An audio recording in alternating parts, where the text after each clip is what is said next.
Troy Turner would like to know, why have the Judas Priest tracks never been released? I don't know, is the simple answer, because I went over to Paris with Matt to record with the guys, and I thought, it's quite good there, it's quite the weird things. They wanted to do some stuff with melodic songs in it. We did the Motown thing, You Are Everything, and I wrote a couple of songs. I Will Return. I think one of them has actually been leaked, because Troy does mention that there's about a minute of the song that's available on the internet. Well, I haven't heard it in donkey's years, so I don't know. I think what went wrong there was they couldn't live with it. I think, truthfully, when it comes down to it... is it credibility? For them, I think possibly, but it was all, for me, it was all very Spinal Tap, and as long as we were taking it as a bit of a laugh or having a go, then I'm happy with it. But, you know, when you come and work with me, it's no point in saying, I didn't know you were going to do pop. What was, you know? Andrew Hawksworth says he loves everything that you've done under Stockade and Waterman. He said, but he does prefer the early stuff like Princess, Ochi, Hayward, which seemed a bit more soulful. He said, do you think Saw became too poppy? Well, the reason Ochi Brown, Princess and those sound soulful is because they were more or less soulful. They were sort of British R&B based ideas, and that's where we were going. We were looking at and listening to Jam and Lewis. But bearing in mind, this is at the time when we'd just done Hazel, Devine, Dead or Alive, and then we slot in a Princess, and they are worlds apart. But I think and so it appealed to a certain audience. So I'm not surprised that if you liked all of that, you wouldn't necessarily like what came after it, or the Kylie stuff or something. I can see why there would be. But like I said, I don't mind what it is, or how, as long as I can get a song into there, as long as I can get a sort of personal relationship motif in some sense. You know, that's what I look for. So I don't care if it's R&B or reggae, I don't really care. But I mean, I can understand why he likes that stuff. Quite a long question there from Jason J. White. He wants to know, how long is the perfect pop song, and which particular song do you feel achieves this title, and why? Is there like a mathematical formula for how long the perfect pop song is? Well, it's weird, this. I did see some pillock of a university lecturer saying that, oh, well, the idea of a 3-minute pop song is ridiculous. Of course, the only reason it's 3 minutes is because in the old days, they used to put it onto a wax cylinder, and that was all the wax they could get onto one cylinder, you know, and it's just not bloody true. You can go back to, you don't know the name Stephen Foster, but an American songwriter from the 1880s, probably one of the first people to write pop songs. Or go back to vaudeville, go back to music hall, in pubs. People didn't want to concentrate for longer than 3 minutes, mate. They'd have a drink beside, they'd have a sing-along. So if you've got a chance, here's a bit of an intro, we know what's coming, give us the tune, we're all going to sing along with it. Thank you very much, on to the next one. It's throwaway entertainment, but it's amazing how much power that has. And 3 minutes, to me, is about as much as you want. Some of the Beatles songs are 2 minutes, and we shouldn't be worried about length, Nick. It's the quality. Fill the width. He'd also like to know, is there any chance of yourself and Matt working on a Matt solo album? Because he says he deserves more recognition for his diversity as a guitarist, and I'm sure a lot of people would like to hear him. He is a great guitarist, and he is diverse, and I just don't know whether you know, therein lies the issue. I don't think you could do an album of any guitarist, let alone Matt, that said, I'm a diverse guitarist. So look, I've got a bit of classical, got a bit of Spanish, I've got a bit of soul, I've got a bit of funk. That would be a dog's dinner of an album. I mean, you get someone like Carlos Santana, known for his guitar playing, and puts an album together, and you can hear they're all the same style. That's why you buy it, right? Because it's just one style. So, but Matt could do a funk disco album featuring him, I think. Any plans to? Pardon? Has he got any plans to do that? I doubt that he's actually got any plans to do that, but I mean, he could do that if he wanted to. I suppose I don't put ideas into anyone's head. But no, you know, Nile Rodgers and Bernard Edwards stuff, Matt cut his teeth on. And when he joined my band in 80, whatever it was, you know, they were the first songs we were playing. Chic, you know, The Freak and I Want Your Love and Good Times, all those. He was just great at that. My turn now. I imagine you keep abreast of the current music scene. Yeah. What are your thoughts on artists today, such as Justin Bieber, Jess Glynn, and are there any current artists that you actually listen to? Well, I listen to the charts. I mean, I'm working with a girl band at the moment, and we listen to Justin Bieber, Sia, and Pia. What do you think of Sia as a songwriter as well I've as a never seen singer? her. She's called Sia, and you can't see her because her hair's in the way. I think it's overblown for me. I haven't really heard of classics. I've heard the Chandeliers one, I suppose, but and the current single she's got out is quite good. One with Sean Paul. Showing off.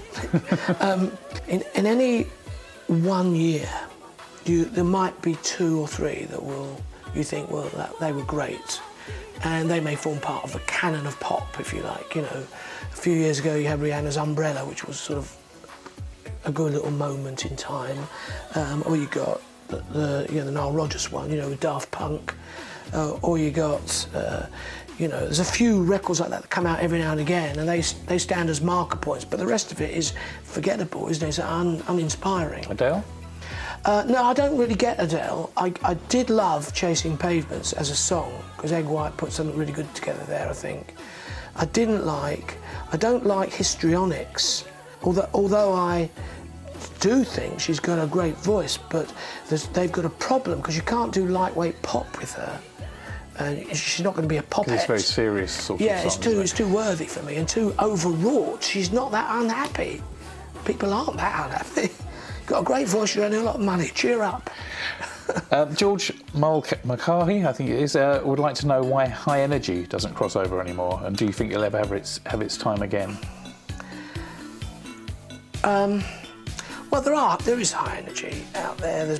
Songs are based around between 125 and 130. There's lots of those out there. He's probably going along the lines of sort of like the Devine, Dead or Alive, that sort of thing. I think probably gay high energy. Oh, well... The sort of the early songs that you did with sort of that sort of style. Well, that is particular to that time, isn't it? And I don't know whether you could get away with it now. I mean, I think you could if it was a decent song. If you really had a good song in there, it wouldn't really matter what you styled it as. But I mean, I see no call for it. But I have no harm. I'd do one if someone said, "Please do one." You know. Jason J. Wyatt would like to know: are there likely to be any more Love This Records collections, or have all the tracks from this period now been released? No, they haven't all been released, and there will be planned. Thing is, we got to the point where we released various of the collections, and we were looking at doing a box set and one thing and another. Then other things took over, and life takes over. You know, suddenly you've got to do an artist here, a record there, and but they will all eventually see the light of day. I mean, they're all part and parcel of our general plan to do it. So all these things will happen in the fullness of time, but I'm not sure what we'll do next on. There are tracks in the Love This vaults that haven't been heard yet. You know. And from artists that haven't, or just tracks that. So, like the artists that were never released? Or... well, some tracks from some of the artists. You will know most of the artists, but some of them may not. The songs you might not know. The big question that 99% of the members of the group ask: are there any unreleased stock Aitken Waterman tracks in the vaults? But this one, no, that's not actually talking about your productions. It's actually stock Aitken Waterman tracks, as in yourselves as artists. So no. There wasn't any other songs you recorded after SS Paparazzi? SS Paparazzi, no, there wasn't, don't think. Unless somebody wants to shout at me from back there. I can't think there was anything. Although there were snippets of things we were trying out. But Matt and I left to our own devices, because we put lots of clues in lots of lyrics and lots of songs and things, so there were sort of mysterious references, which a lot of people haven't picked up on yet. But you know, you need to. Might be an interesting competition. Well, yeah, the latest anagram. Yeah, we were doing that, Matt and me, back in the 80s, and in the 90s at Love This, because that was to us. We thought we were adding value and having a bit of fun, you know. Michelle Jackman would like to know: have you been to see Rick Astley or Jason on their 2016 tours? Neither of them yet, but we are seeing. Well, I suppose I've got to be careful what I say, but the three of us are going along to Jason one particular night. Obviously, you can't say which night that is. No, I daren't say that, because obviously there'll be a queue a mile long. Did you ever expect your songs to be performed in a live band setting? Because Rick Astley, whenever he performs, always uses a live band now. He would not use the backing tracks. No. Well, funny enough, because Jason is on tour at the moment, and he's asked to use some of the ingredients that we gave in the various things, because I think a lot of them have accepted that there's more to it than just 3 chords, and the harmony structures in the vocal support for the choruses are quite difficult to get, and if you can't work out note by note what's gone on because it's in the melee of the mix, it's difficult for people to reproduce it. So I'm always happy to help out in that regard, but I know Rick takes his band out and does it all live. I don't think we ever, and maybe I should do that. Maybe I should go out with the Mike Stock band. Mike Stock Roadshow. Yeah. At least I know how they're supposed to sound. I don't like sometimes when they get messed with live. So when you write and produce a song, you're doing it for that recorded work. You're not thinking of how it's going to be performed on stage? No, not normally. Well, no, but I do have a graphic image in my brain from the moment we did Devine, actually, because I was thinking to myself, how are they going to take Devine? So I was thinking, how do you get him on stage even at Top of the Pops? So... That was an interesting Top of the Pops. Well, it was. Peter Powell, I think it was there at the time. I was there in the audience, because everyone was hoping he wasn't going to be too outrageous with the microphone. But in making songs like that and other things, I always think, how does this song begin in a live context? So Peter Powell's on top, and here he is, #1 in the charts, Rick Astley. So how do you get the interest, and how do they walk on to something live? Because otherwise you can't fade in a pop song. No. So I do think about how it comes over in a live, pre-recorded sense, but not live musicians playing every note. No, I never thought of that. You mentioned Devine. Yeah. In your book, you actually talk about how you had to re-record the track because he sounded too good. Yeah, well, I mean, that's me, really. I was trying desperately to make him sing better, missing the whole point, really. So Barry Evangelist, who was the label he was on Proto, heard the result, and he'd gone out the door, got into a cab to go to Heathrow, played it down to him. It doesn't sound like, he sounds too good. You'd have to get him to redo it. I said, I can't. He's going back to America. No, you've got to get him. So they actually stopped him on the route, on the motorway, got him back, so he could come in and sing it badly. But Michael Davis asks, how did you find coping with the hatred that was meted out by a large section of the media regarding Stock Aitken Waterman? And do you sense that your work is being fairly reassessed? I don't think a lot of our work is being reassessed now at all. I mean, you've got your Rick Astley, Never Gonna Give You Up, which is ever present, and you've got a few of the Kylie ones. But there's a whole batch of our stuff which isn't really has resurfaced with any real passion by anybody or with any enthusiasm. At the time, you'd have thought we were running drugs or something, or arms dealers, the way we were treated. But of course, we were almost a cottage industry in South London. And to begin with, when we first started, there was Lucy Anderson, Nicky Lamme, Sherry Revel, a few other individuals and Phil Harding and Rob Waldron, and then that was a tight team of people, and we were starting to make the others look a bit silly, because the boss of CBS is saying to his team, how come 5 blokes in South London can get 28% of the chart, and there's 500 of us here, or 1,000 of us here. So I think we were at the end of a lot of stick, I think, for that we were just being successful. I mean, the public would read things in magazines, Melody Maker or whatever, and they would go, well, why are they being so horrible? They themselves just bought the records. So anyway, I'm not bitter, I'm not twisted, I'm over it. Did you like or hate the term hit factory? Because that's like what a it. lot of the media picked up on, saying it was a factory, a production line. You know, I didn't like it at all, and it felt like a sausage machine. That's the implication by that. And because that rather underplayed the amount of passion, energy, devotion that at least Matt and me were giving it in the studio, and we were working all hours and trying to make the best thing we could, sometimes, you know, with average singers, sometimes with better singers. And it was always a work of love and effort, a labour of love. And for people to suggest it was just a factory, it's completely wrong. I mean, it was bespoke, it was handmade, it was tailored, everything was thought about. Matt and I thought about every little detail. So you can't, it's not mass production. It's quite ironic, since we're obviously sat here talking about music 30 years ago. You once said to me, nostalgia doesn't pay the bills. Did I say that? You did say that on Twitter. Nostalgia doesn't pay the bills. How do you view the passion for soul music and obviously stuff that you've done over 30 years ago?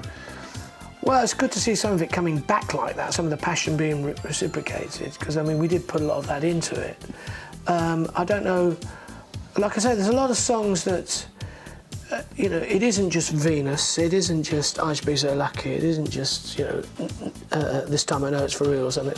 There's a lot of other ones as well, you know, that I wouldn't mind seeing somebody showing an interest in.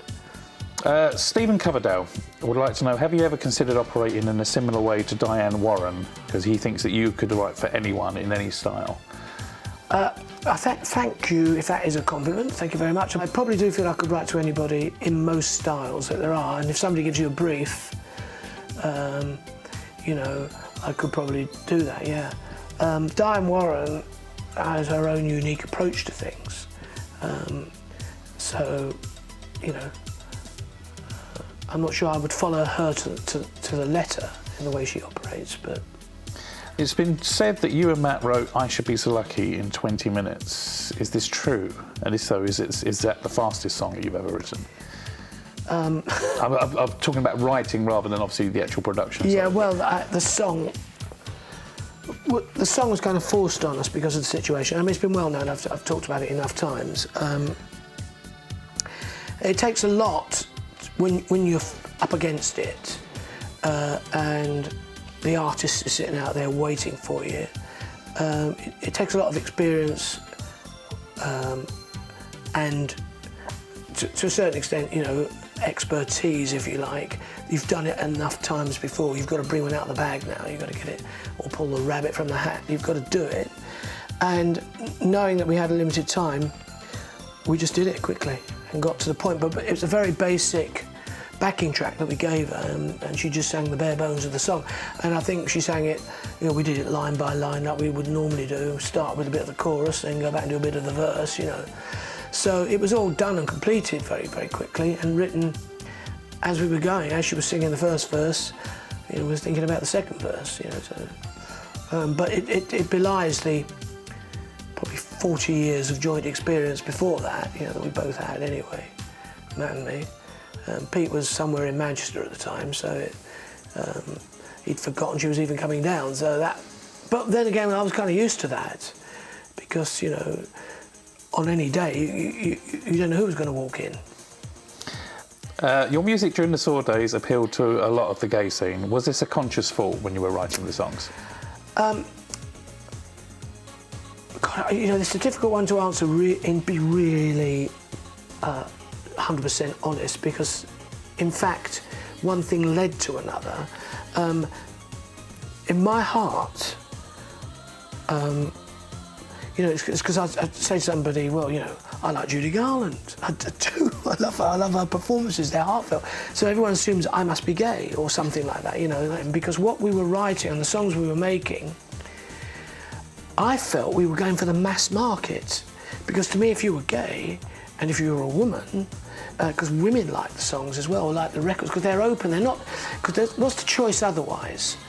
You've got macho men with guitars being rock stars, or you've got Devine singing a pop song or Kylie singing a pop song. You know, there were polar opposites in my view, and I wanted that side of things. If girls related to the emotions and boys related to the emotions, sometimes that would seem like it was gay orientated, but that wasn't the plan in my heart. But it just turned out that the tastes all collided in one area, and I found it just being honest and normal, because I love the way simple pop songs can move you. And I have noticed in the gay friends I've got, or in the audiences of the records that we've made, it is emotional for people, you know. But less so for the boys. But there was never, once you obviously discovered that the gay scene were taking on board your songs, was there after that, was you think, oh, I'll make this song because it's going to appeal to them? Well, yeah, you're right. That's the point I made. Being 100% honest, we didn't start out that way, but it kind of moved a bit along the lines of something like that.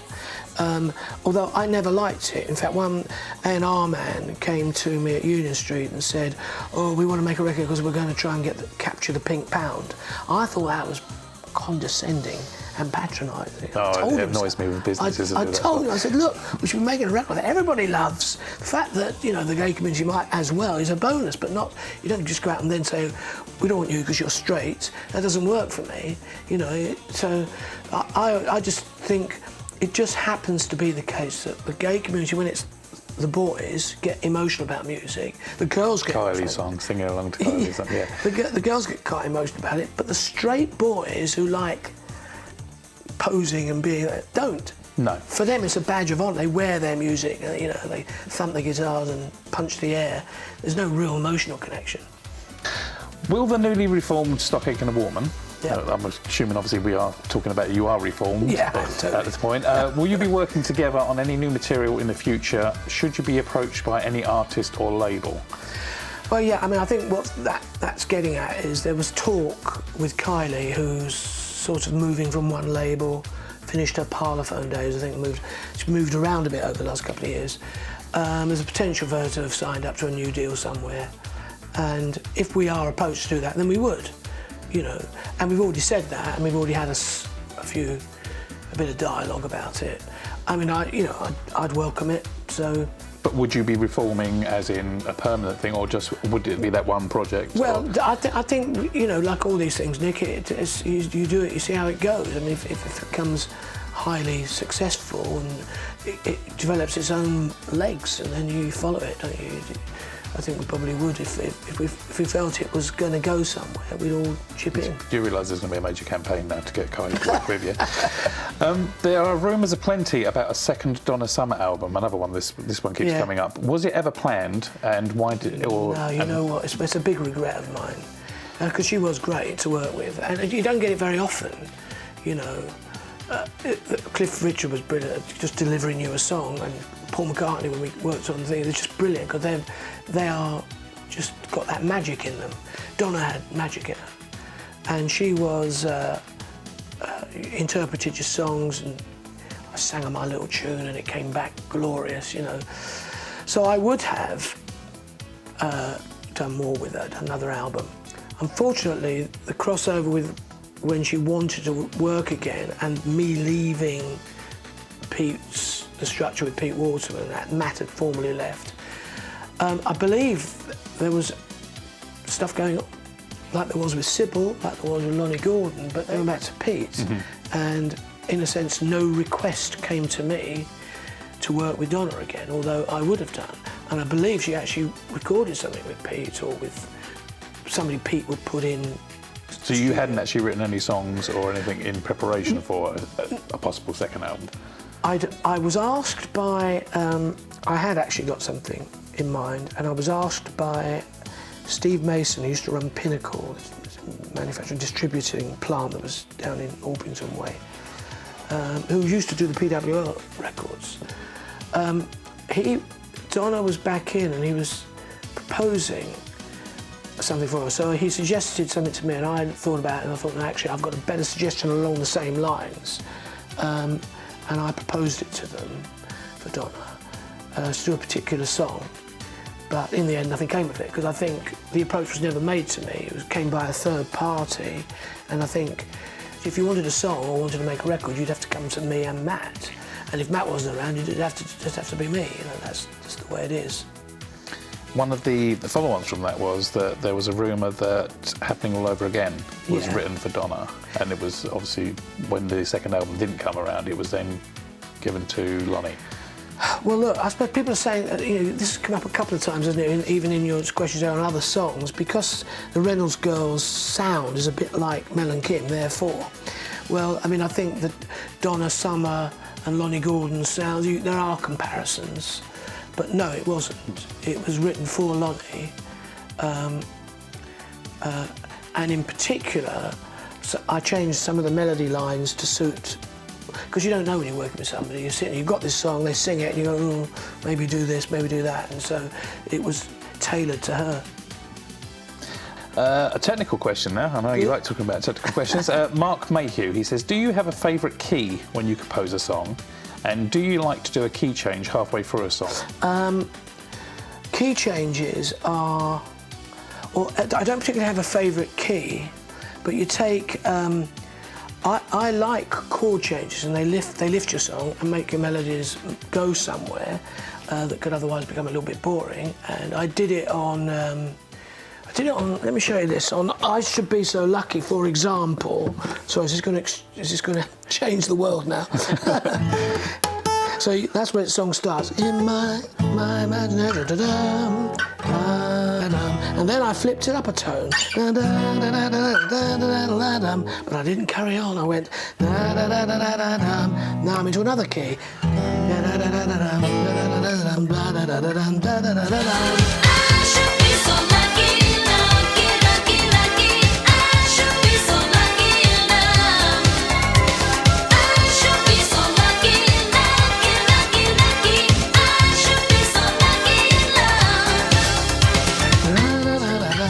Actually a different key altogether. So I've gone through 4 keys there, which in pop music terms is quite unusual anyway. Yeah, essentially. So I've gone through all of those. I start off in A and I end up in C. But the point is that you've got to know how to make melodies work when you do that, and you've got to have an idea and a theme. It can't just be random key changes, because they just won't work. And in contrast to what normally would happen in a pop song, they just stick around. Same thing repeated over and over. They stick around a 3-chord trick, which has its place. But I always think I guess I'm a bit like a proper composer.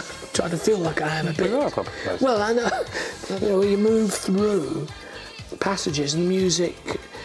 It's only when you analyse it you realise what's gone on. But when you're listening to it, you're taken with the tune and the changes. Well, I mean, I get bored if I'm just going to sing the same riff over the same chord all the time. So that's an example of that. But I don't particularly have a favourite key. Or in this example, I'd written a tune. I'm starting the verse in A, and I'd written a tune which was actually on the 3rd, I think, where it originally was. And Kylie's voice... When it's another example, I got her behind the mic and I realised it was too low for her to project. So I pulled the melody up, stayed in the same key because we had the chords already laid down on tape, so I couldn't change them, and got her to sing a sort of a parallel melody, because I could hear her voice projecting up a bit, That went straight over my head. Did it? Yeah. I know it would. Technical questions.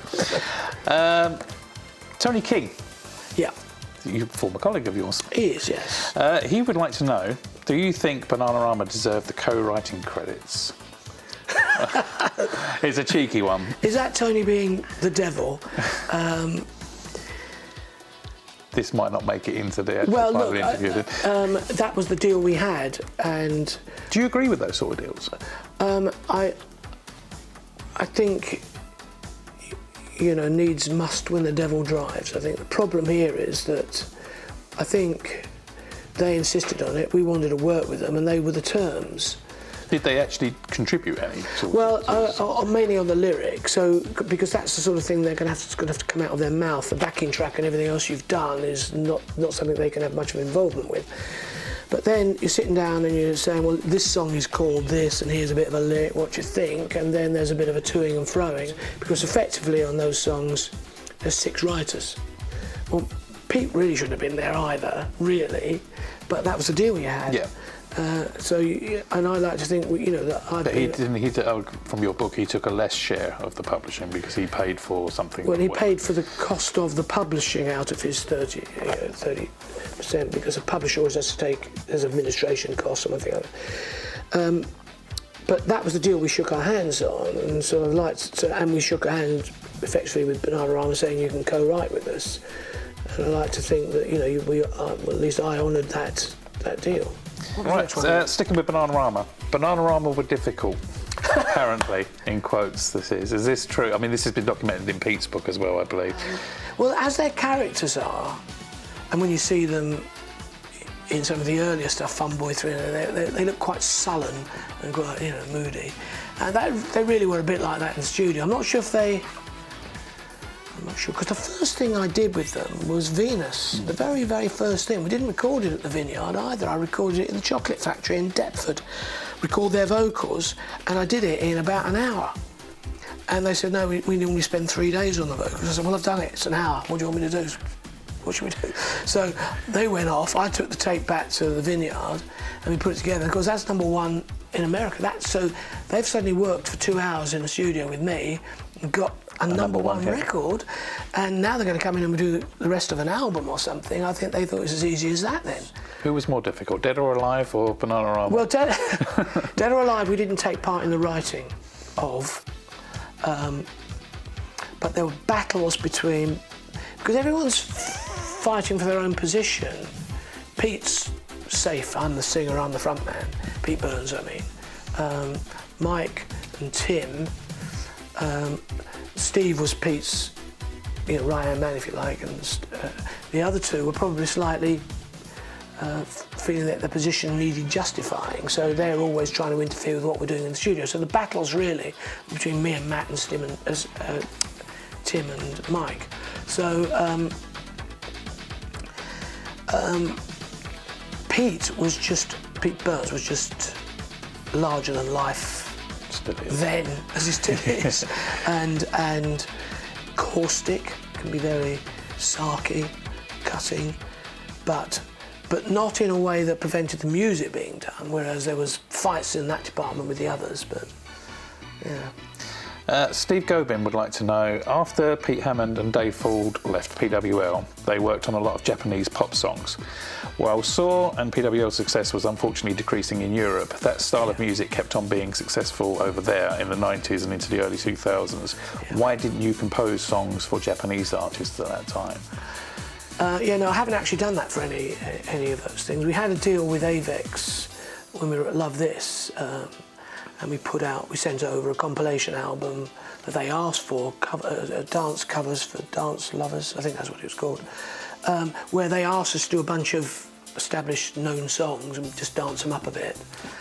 But no, I never actually got involved with any of them, and I don't quite know what nobody's ever asked me, to be honest. No? No, I mean, I was always... obviously Saw's popularity in Japan and over in sort of that sort of side of the world is very big. Yeah. Well, somebody ought to ask me then, because essentially, if you're Dave and Pete, you're looking for your next mix, so you're probably going out and putting yourselves out there and saying, do you want us to do a mix for you? I've never been looking for the next job. I'm always trying to stop jobs coming in and make space for things. So it was never a point when I've gone, I've got nothing to do, should I call the Japanese? I never got to that point. But I don't mind if they want to call me and they've got some plan. Andrew Hawksworth would like to know, it's a Marmite track, he calls it, Caco's We Should Be Dancing. And I've put in brackets, I hate it. Do you think it was a step too far? I'm not assuming he means Caco in general, or just that one track. I think I probably would agree with that. I mean, in the sense that if you think that's bad, you should hear the other one we did. Because Pete said, we're going to work with this Japanese girl, actually, Caco. She's a very nice girl, but she couldn't really speak English. But Pete says, I want to do a song because there's some kind of game show out there that... See, I didn't know the whole story on this, but I think it was called Beat the Clock or something like that. So I wrote a song. So I wrote a song called Beat the Clock. She came in and she couldn't say the word clock. I know it sounds funny, but I couldn't get it to work.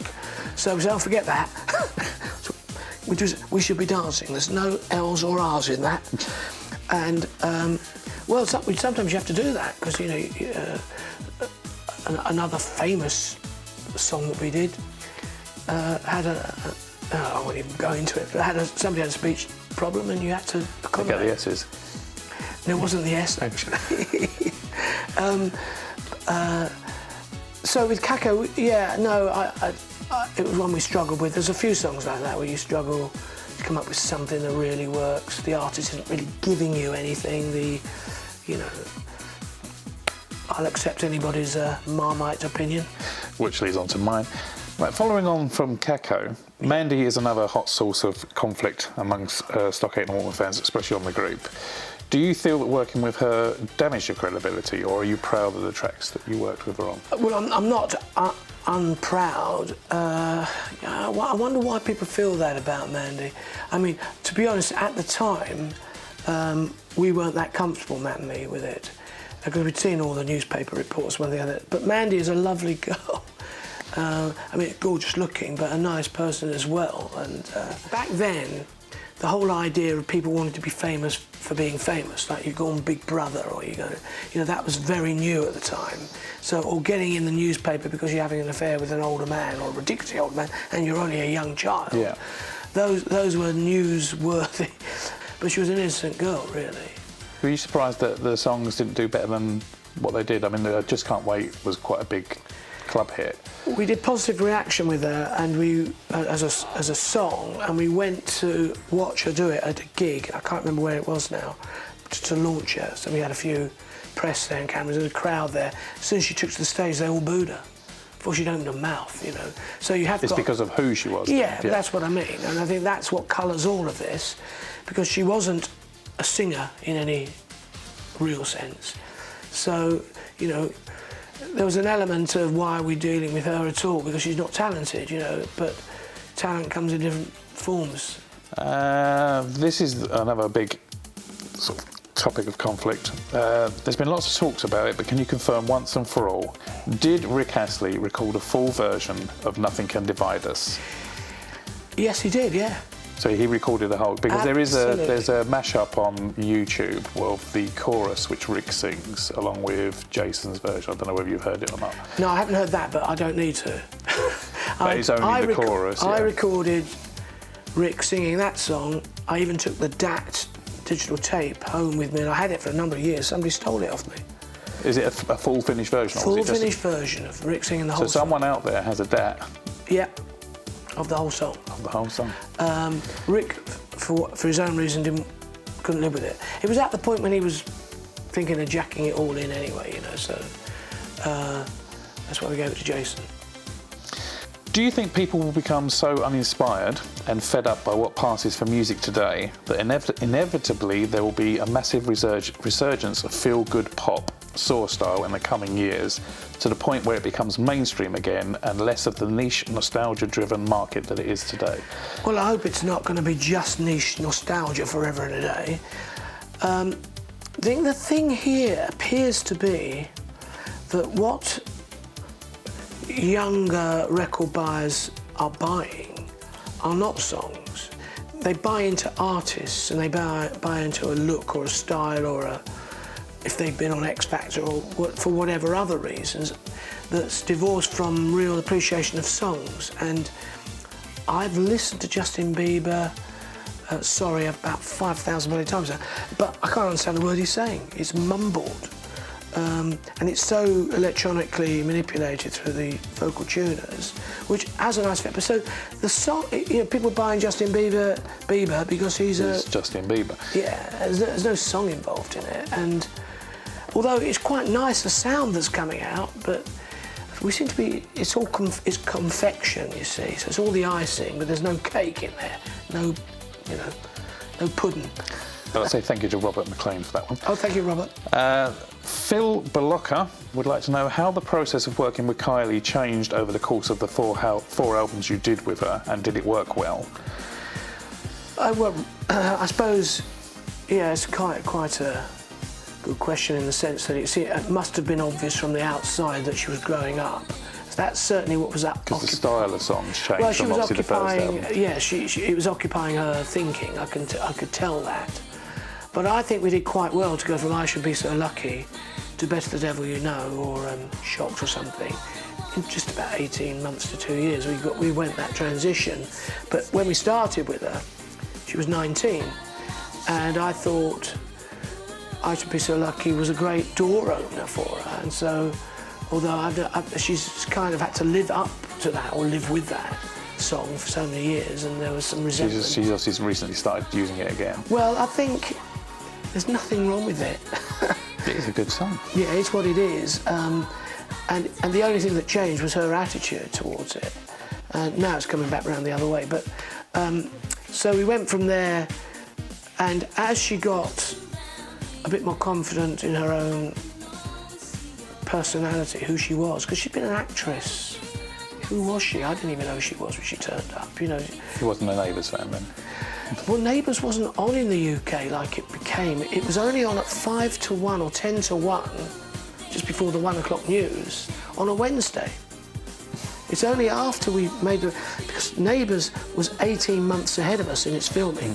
So by the time we worked with Kylie, there was still 18 months in the can, and Michael Hurl at the BBC said, we're going to bring it on to the evening slot, 5 days a week, before the evening 6 o'clock news. So that's when it became big, but that was after we'd worked with her. So there's no reason I would have known of Neighbours when we first worked with her.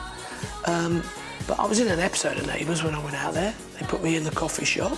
Oh, I missed that one. Yeah, and Kylie was growing up all the while, so she went from 19 to a 21-year-old, and suddenly there's Michael Hutchins, and everyone thinks, Pete tells a story that we try to grow up in that way because of the arrangement with Michael Hutchins, but it's not true.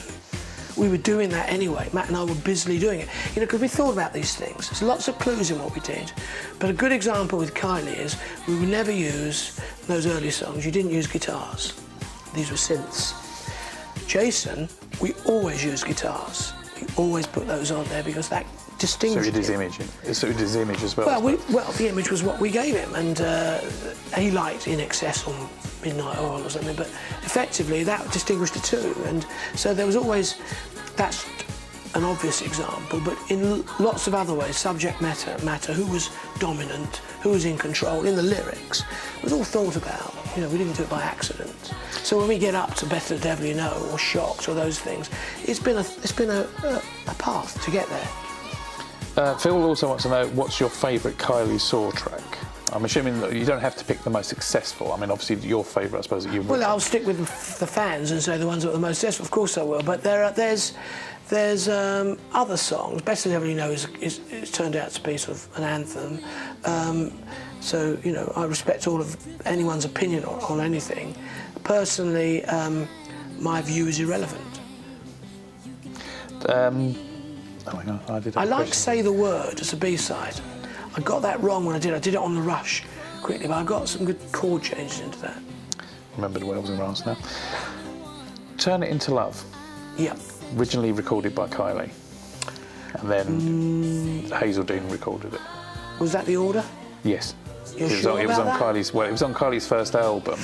Yep, but it was never released as a single, and a lot of fans want to know why, because it was, in their opinion, it's a really great single. Well, it was released as a single in Japan. Yes. And it was hit by 3 different artists. A #1 hit in Japan by 3 different artists, including Japanese band. Now, I don't think we wrote that for Kylie.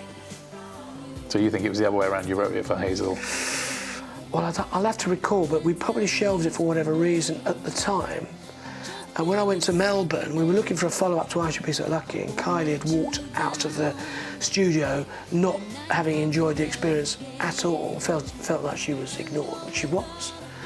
So I had to go and apologise to her, so I had to fly out to Melbourne, and because we're #1 now for 6 weeks, for God's sake, we've got nothing else recorded. So I've got to be certain which Mandy had Which done. is my favourite track, Yeah. not by Mandy, No, but by Kylie. And we got nothing else, so I have to go out there and record it. And so Turn It Into Love is already written, and so it's got to be certain. So I don't know whether I can't recall whether we wrote that before I went to Melbourne for that purpose, whether I'd previously written it for somebody else and taken it with me to Melbourne. Was there a reason, though, why it wasn't released as a single in the UK? I think because you'd already had 4 singles from the album at that point. That's probably enough out for that one album, yeah. I think that's probably the reason.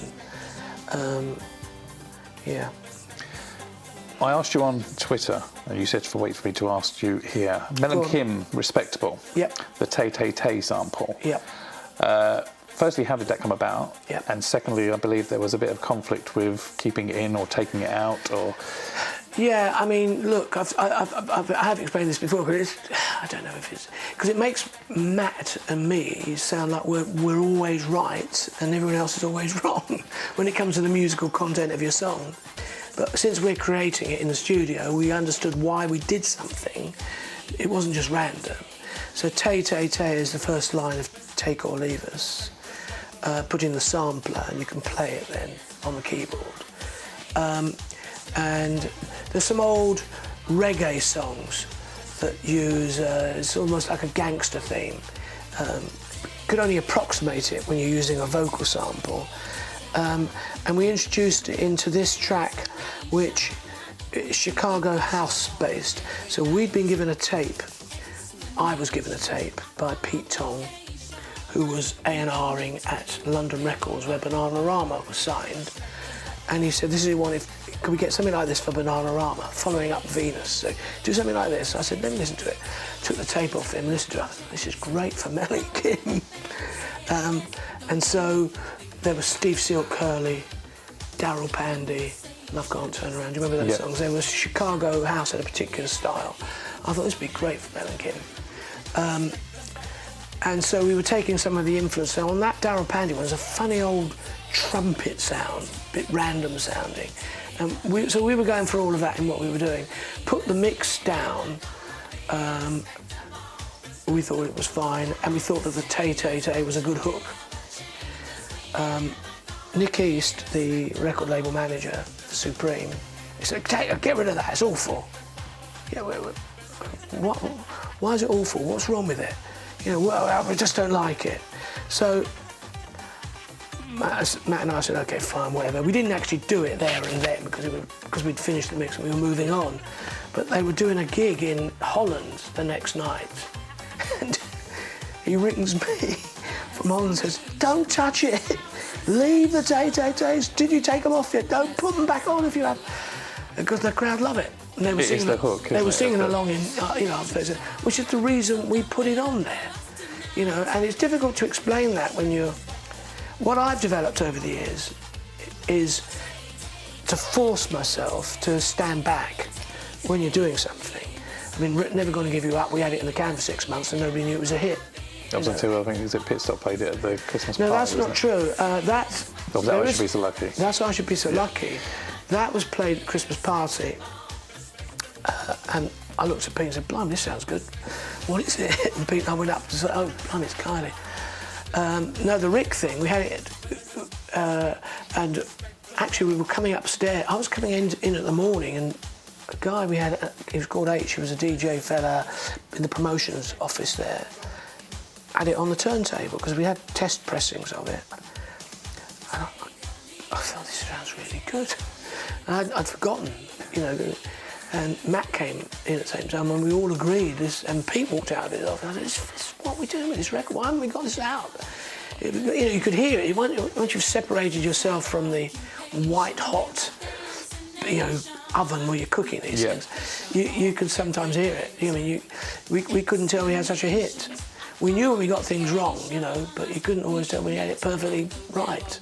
Are you still amazed that that song still keeps cropping up every now and then? I mean, without going into politics, there's a website called voteleave.co.uk. Are they using it on Apparently the Vote Leave didn't register the domain name in time, and someone did, and it directs to Rick Astley's Never Gonna Give You Up on YouTube. Yeah, so every person clicking Vote Leave now gets rickrolled.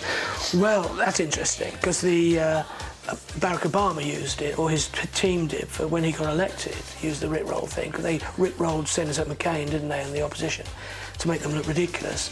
But of course, I'm not saying whether I would have voted Democrat or Republican, or whether I'm voting to leave or stay. I don't do party politics. But yeah, that song just won't go away, will it? No. Thank you very much, Mike, for your time. Is that it, Nick? It is indeed. You've only been here 3 days. We've got a lot of questions. I know my beard has grown since we've been talking. Thank you very much. Pleasure. Cheers, See you mate. soon. Thank you. Thank you very much for joining us. If you'd like to join the Ultimate Stock Aitken Waterman Facebook group, please visit the Facebook link below. And if you'd like to follow myself or Mike on Twitter, details are there as well. And also, please leave your comments in the comment sections below. Catch you again soon.